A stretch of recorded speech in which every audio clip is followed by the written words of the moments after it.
ನಮಸ್ಕಾರ. ನಿಜ ಕನ್ನಡ ನ್ಯೂಸ್ ಪ್ರಸ್ತುತಪಡಿಸುತ್ತಿರುವ ಈ ವಿಶೇಷ ವಿವರಣಾ ವರದಿಗೆ ಸ್ವಾಗತ. ಮುಂಬರುವ ಬೇಸಿಗೆಯ ತಿಂಗಳುಗಳಲ್ಲಿ ಭಾರತ ಕೈಗೊಳ್ಳಲಿರುವ ಬೃಹತ್ ಜಾಗತಿಕ ರಾಜತಾಂತ್ರಿಕ ಅಭಿಯಾನದ ಸಂಪೂರ್ಣ ನಕ್ಷೆಯನ್ನು ನಾವಿಂದು ಬಿಚ್ಚಿಡುತ್ತಿದ್ದೇವೆ.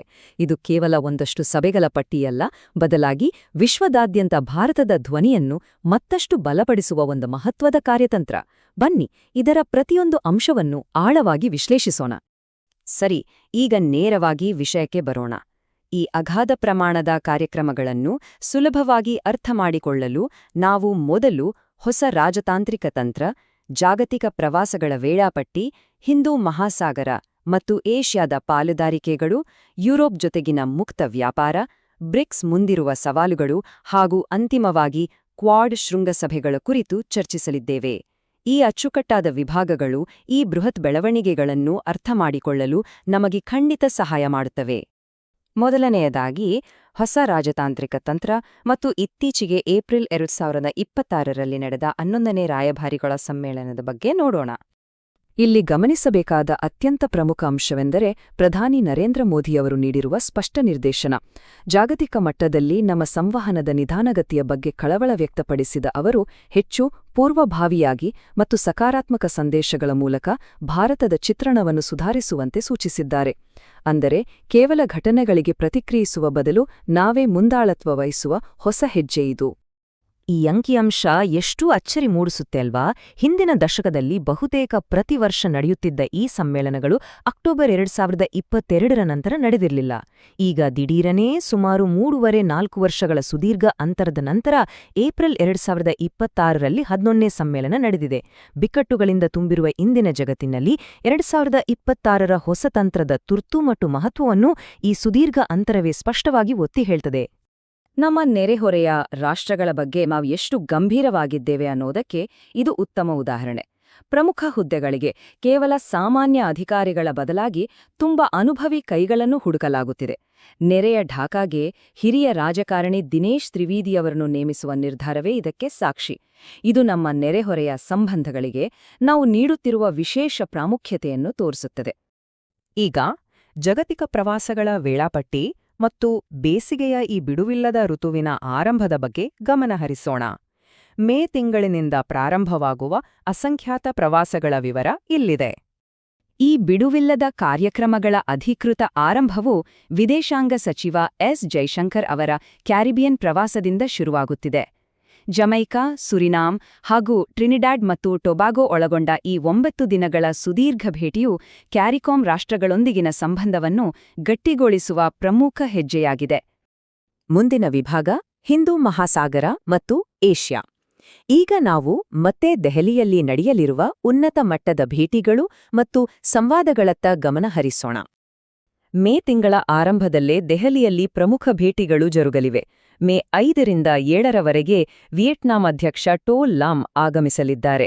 2016ರಲ್ಲಿ ಮೇಲ್ದರ್ಜೆಗೇರಿಸಲಾದ ಸಮಗ್ರ ಕಾರ್ಯತಂತ್ರದ ಪಾಲುದಾರಿಕೆಯನ್ನು ಮತ್ತಷ್ಟು ಬಲಪಡಿಸಲು ರಕ್ಷಣಾ ಮತ್ತು ವ್ಯಾಪಾರ ವಿಚಾರಗಳ ಕುರಿತು ಚರ್ಚೆಗಳು ನಡೆಯಲಿವೆ. ಇದು ಮುಗಿಯುತ್ತಿದ್ದಂತೆಯೇ ಮೇ 7 ಮತ್ತು 8ರಂದು ಅತ್ಯಂತ ಮಹತ್ವದ ಹಿಂದೂ ಮಹಾಸಾಗರ ಸಂವಾದ ಜರುಗಲಿದೆ. ಅಷ್ಟಕ್ಕೂ ಈ ಹಿಂದೂ ಮಹಾಸಾಗರ ಸಂವಾದ ಅಂದರೆ ಏನು ಅಂತ ನಮಗೆ ಅನ್ನಿಸಬಹುದು. ಇದು 23 ರಾಷ್ಟ್ರಗಳನ್ನು ಒಳಗೊಂಡ ಟ್ರ್ಯಾಕ್ 1.5 ಸಭೆ. ಅಂದರೆ ಕೇವಲ ಸರ್ಕಾರಿ ಅಧಿಕಾರಿಗಳಲ್ಲದೆ ಶಿಕ್ಷಣ ತಜ್ಞರು ಮತ್ತು ತಜ್ಞರು ಇದರಲ್ಲಿ ಭಾಗವಹಿಸುತ್ತಾರೆ. ಪ್ರಸ್ತುತ ನಡೆಯುತ್ತಿರುವ ಯುದ್ಧಗಳು ಮತ್ತು ಹಾರ್ಮೋಸ್ ಜಲಸಂಧಿಯಂತಹ ಪ್ರಮುಖ ವ್ಯಾಪಾರ ಮಾರ್ಗಗಳಿನ ಅಡೆತಡೆಗಳಂತಹ ನಿರ್ಣಾಯಕ ವಿಷಯಗಳು ಈ ಸಭೆಯ ಪ್ರಮುಖ ಅಜೆಂಡಾವಾಗಿವೆ. ಮುಂದೆ ಯುರೋಪ್ ಮತ್ತು ಮುಕ್ತ ವ್ಯಾಪಾರ ಹಾಗೂ ಪಶ್ಚಿಮದಲ್ಲಿ ಆಯಕಟ್ಟಿನ ಪಾಲುದಾರಿಕೆಗಳ ಬಗ್ಗೆ ನೋಡೋಣ. ಮೇ ತಿಂಗಳ ಮಧ್ಯಭಾಗದಲ್ಲಿ ಪ್ರಧಾನಿಯವರ ಮಹತ್ವದ ಪ್ರವಾಸಗಳು ಇಲ್ಲಿ ನಡೆಯಲಿವೆ.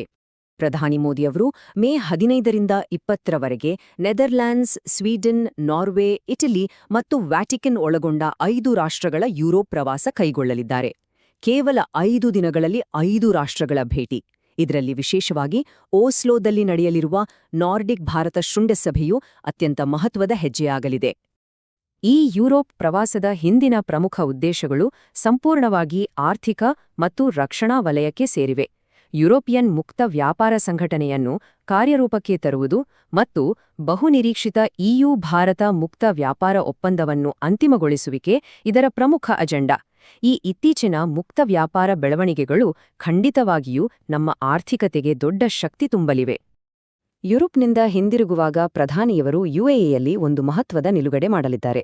ಪಶ್ಚಿಮ ಏಷ್ಯಾದಲ್ಲಿ ಸಂಘರ್ಷ ಪ್ರಾರಂಭವಾದ ನಂತರ ಆ ಪ್ರದೇಶಕ್ಕೆ ಇದು ಅವರ ಮೊದಲ ಭೇಟಿಯಾಗಿದೆ. ಇದು ಕೇವಲ ಒಂದು ನಿಲುಗಡೆಯಂತೆ ಕಂಡರೂ ರಾಜತಾಂತ್ರಿಕವಾಗಿ ಅತ್ಯಂತ ಆಯಕಟ್ಟಿನ ಹಾಗೂ ಮಹತ್ವದ ಹೆಜ್ಜೆಯಾಗಿದೆ. ಈಗ ನಮ್ಮ ಗಮನವನ್ನು ಬ್ರಿಕ್ಸ್ ಮತ್ತು ಜಾಗತಿಕ ಸವಾಲುಗಳು ಹಾಗೂ ಆಳವಾದ ಭಿನ್ನಾಭಿಪ್ರಾಯಗಳ ನಿರ್ವಹಣೆಯತ್ತ ಹರಿಸೋಣ. ಕೇವಲ ಸಭೆಗಳ ಬಗ್ಗೆ ಮಾತ್ರವಲ್ಲ, ಅಲ್ಲಿನ ವಾಸ್ತವಿಕ ಅಡೆತಡೆಗಳ ಬಗ್ಗೆಯೂ ತಿಳಿಯೋಣ. ಇಲ್ಲಿ ನಾವೊಂದು ಕಠಿಣ ಪ್ರಶ್ನೆಯನ್ನು ಕೇಳ್ಕೊಳ್ಳಲೇಬೇಕು. ಪ್ರಪಂಚದಾದ್ಯಂತ ನಡೆಯುತ್ತಿರುವ ಈ ಜಾಗತಿಕ ಸಂಘರ್ಷಗಳು, ಹೊಸದಾಗಿ ರೂಪುಗೊಳ್ಳುತ್ತಿರುವ ಈ ಒಪ್ಪಂದಗಳು ಮತ್ತು ಸಂವಾದಗಳ ಮೇಲೆ ಹೇಗೆ ಪರಿಣಾಮ ಬೀರಲಿವೆ? ಈ ಆಳವಾದ ಅಂತಾರಾಷ್ಟ್ರೀಯ ವಿಭಜನೆಗಳು ಎಂಥ ಸವಾಲುಗಳನ್ನು ಒಡ್ಡುತ್ತಿವೆ ಎಂಬುದರ ಬಗ್ಗೆ ನಾವು ಗಂಭೀರವಾಗಿ ಯೋಚಿಸಬೇಕಾಗಿದೆ. ಈಗ ಈ ಆಹ್ವಾನಿತರ ಪಟ್ಟಿಯಲ್ಲಿರುವ ಅತ್ಯಂತ ಆಸಕ್ತಿದಾಯಕ ವಿಷಯವನ್ನು ಗಮನಿಸಿ.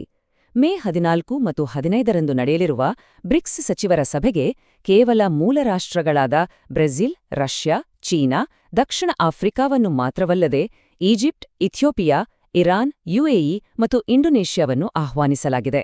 ಇದು ನಿಜಕ್ಕೂ ಅತ್ಯಂತ ವಿಸ್ತಾರವಾದ ಹಾಗೂ ವೈವಿಧ್ಯಮಯ ಗುಂಪು. ಆದರೆ ವಾಸ್ತವದಲ್ಲಿ ಈ ಬೃಹತ್ ಗುಂಪಿನ ಒಳಗೆ ಎಲ್ಲವೂ ಸುಗಮವಾಗಿಲ್ಲ.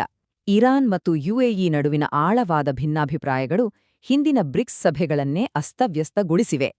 ಇದರ ಜೊತೆಗೆ ಇಸ್ರಾಯೇಲ್, ಪ್ಯಾಲೆಸ್ಟೈನ್ ಮತ್ತು ಗಾಜಾ ಸಂಘರ್ಷದ ಕುರಿತು ಮೃದುವಾದ ಭಾಷೆ ಬಳಸುವ ಪ್ರಯತ್ನಗಳಿಗೂ ಅಲ್ಲಿ ತೀವ್ರ ವಿರೋಧವಿದೆ.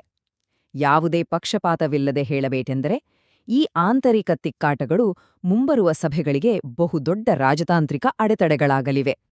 ಪಶ್ಚಿಮ ಏಷ್ಯಾದ ಸಮಸ್ಯೆಗಳ ಜೊತೆಗೆ ಮರೆಮಾಚಲಾಗದ ಇನ್ನೂ ಕೆಲವು ದೊಡ್ಡ ಅಂಶಗಳಿವೆ. ನಡೆಯುತ್ತಿರುವ ರಷ್ಯಾ-ಯುಕ್ರೇನ್ ಸಂಘರ್ಷ ಮತ್ತು ಅಮೆರಿಕದೊಂದಿಗಿನ ಬಾಂಧವ್ಯಗಳು ಕೂಡ ಈ ಚರ್ಚೆಗಳಲ್ಲಿ ಪ್ರಮುಖವಾಗಿರುತ್ತವೆ. ಮುಂಬರುವ ಪ್ರತಿಯೊಂದು ರಾಜತಾಂತ್ರಿಕ ಪ್ರಯತ್ನದ ಮೇಲೂ ಈ ಭೌಗೋಳಿಕ ರಾಜಕೀಯ ಬಿಕ್ಕಟ್ಟುಗಳು ತಮ್ಮ ನೆರಳು ಚಾಚಲಿವೆ ಅನ್ನೋದು ಸ್ಪಷ್ಟ. ಅಂತಿಮ ವಿಭಾಗ ಕ್ವಾಡ್ ಮತ್ತು ಭವಿಷ್ಯದ ಶೃಂಗಸಭೆಗಳು. ಮೇ ತಿಂಗಳ ಕೊನೆ ಹಾಗೂ ಈ ವರ್ಷದ ಅಂತ್ಯದ ಸಿದ್ಧತೆಗಳತ್ತ ಒಂದು ನೋಟ ಬೀರೋಣ. ಮೇ ತಿಂಗಳ ಅಂತ್ಯವು ಅತೀ ವೇಗವಾಗಿ ಸಾಗಲಿದೆ. ಮೇ 20ರಿಂದ 23ರವರೆಗೆ ಸೈಪ್ರಸ್ ಅಧ್ಯಕ್ಷರ ಭಾರತ ಭೇಟಿಯಿದೆ. ಮೇ 26ರಂದು ಕ್ವಾಡ್ ವಿದೇಶಾಂಗ ಸಚಿವರ ಸಭೆ ಜರುಗಲಿದ್ದು, ಇದರಲ್ಲಿ ಅಮೆರಿಕದ ವಿದೇಶಾಂಗ ಕಾರ್ಯದರ್ಶಿ ಮಾರ್ಕೊ ರುಬಿಯೋ ಮೊದಲ ಬಾರಿಗೆ ಭಾಗವಹಿಸುತ್ತಿರುವುದು ಕುತೂಹಲ ಕೆರಳಿಸಿದೆ. ತದನಂತರ ಮೇ 28ರಿಂದ 30ರವರೆಗೆ ಬಹುನಿರೀಕ್ಷಿತ ಭಾರತ-ಆಫ್ರಿಕಾ ಶೃಂಗಸಭೆ ನಡೆಯಲಿದೆ. ಮೇ ತಿಂಗಳ ಈ ಎಲ್ಲ ಬಿಡುವಿಲ್ಲದ ಪೂರ್ವಸಿದ್ಧತೆಗಳು ಕೇವಲ ಮುನ್ನುಡಿಯಷ್ಟೇ. ಇವೆಲ್ಲವೂ ಈ ವರ್ಷದ ಕೊನೆಯಲ್ಲಿ ಭಾರತದಲ್ಲಿ ನಡೆಯಲಿರುವ ಬೃಹತ್ ಕಾರ್ಯಕ್ರಮಗಳಿಗೆ ಭದ್ರ ಬುನಾದಿ ಹಾಕ್ತಿವೆ. ಹೌದು, ಈ ವರ್ಷಾಂತ್ಯದಲ್ಲಿ ಭಾರತವು ಪ್ರತಿಷ್ಠಿತ ಬ್ರಿಕ್ಸ್ ಶೃಂಗಸಭೆ ಮತ್ತು ಕ್ವಾಡ್ ಶೃಂಗಸಭೆಗಳೆರಡಕ್ಕೂ ಆತಿಥ್ಯ ವಹಿಸಲಿದೆ. ಅಂತಿಮವಾಗಿ ನಮ್ಮೆಲ್ಲರನ್ನೂ ಕಾಡುವ ಒಂದು ಪ್ರಮುಖ ಪ್ರಶ್ನೆಯೊಂದಿಗೆ ಈ ವರದಿಯನ್ನು ಮುಕ್ತಾಯಗೊಳಿಸೋಣ. ಪ್ರಪಂಚವು ಇಂದು ಹಿಂದೆಂದಿಗಿಂತಲೂ ಹೆಚ್ಚು ಧ್ರುವೀಕರಣಗೊಂಡಿರುವ ಈ ಸಮಯದಲ್ಲಿ ರಾಜತಾಂತ್ರಿಕ ಸಂಪರ್ಕದ ಈ ಅಭೂತಪೂರ್ವ ವೇಗವು ಭಾರತದ ಜಾಗತಿಕ ಚಿತ್ರಣವನ್ನು ಯಶಸ್ವಿಯಾಗಿ ಮರುರೂಪಿಸಬಲ್ಲದೆ? ಖಂಡಿತ. ಈ ಬೆಳವಣಿಗೆಗಳು ಹೇಗೆ ರೂಪುಗೊಳ್ಳುತ್ತವೆ ಎಂಬುದನ್ನು ತಿಳಿಯಲು ನಿತ್ಯದ ಸುದ್ದಿಗಳ ಮೇಲೆ ನಿಗಾ ಇಡುವುದು ಅತ್ಯಗತ್ಯ. ಜಾಗತಿಕ ವಿದ್ಯಮಾನಗಳನ್ನು ಸರಳವಾಗಿ ನಿಮ್ಮ ಮುಂದಿಡುವ ನಿಜ ಕನ್ನಡ ನ್ಯೂಸ್ನ ಈ ವಿಶೇಷ ವಿವರಣಾ ವರದಿ ನಿಮಗೆ ಇಷ್ಟವಾಗಿದೆ ಎಂದು ಭಾವಿಸುತ್ತೇವೆ. ಧನ್ಯವಾದಗಳು.